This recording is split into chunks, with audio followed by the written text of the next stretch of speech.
Hello students, welcome to my class. In today's class I am going to discuss about the internal structure of kidney. So kidney is a bean shaped structure, you know that, and especially the kidney is covered by a membrane. So this layer is called renal capsule, and above the renal capsule another membrane also you can find. That membrane is called the fat membrane.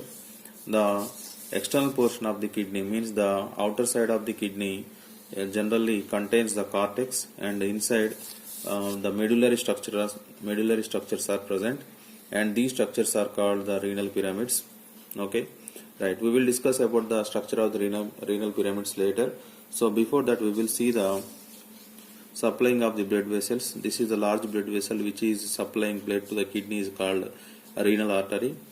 Once the renal artery enters the kidney, it is divided into many number of blood vessels. Okay, and this renal artery which is entering in between the lobes of the kidney, lobular artery like we can say, and later it is divided into many number of blood vessels, and finally one of the finest blood vessels are they supplying blood to the nephron. Here you are observing the structure of the nephron.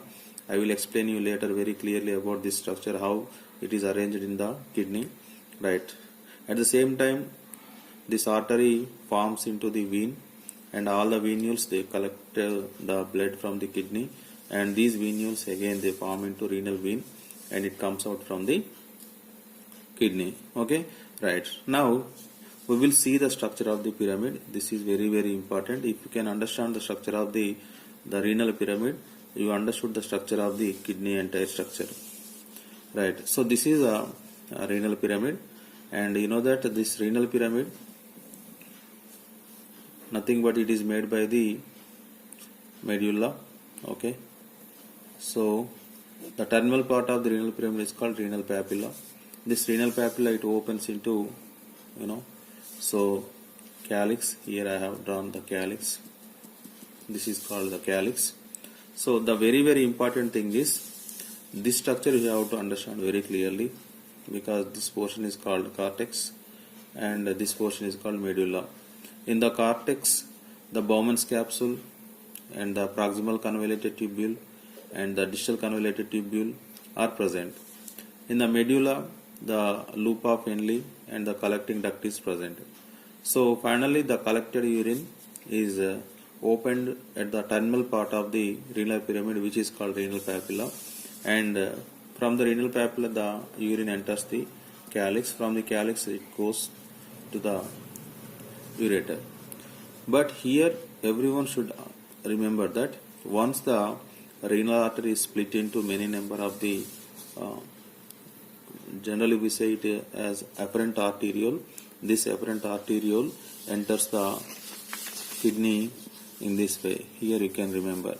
Okay, so if you understand this basic structure, you can understand the formation of urine, how the urine is coming to the calyx region.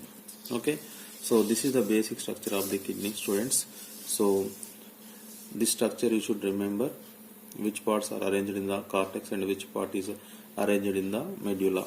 So this is about the structure of the kidney, and I think you understood how the renal artery is divided into many number of arterioles, and how the renal vein is formed, how the nephrons are arranged in the cortex and also medulla, means which parts are arranged in cortex and which part is arranged in medulla.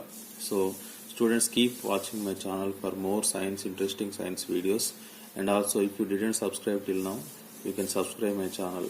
Okay, thank you students.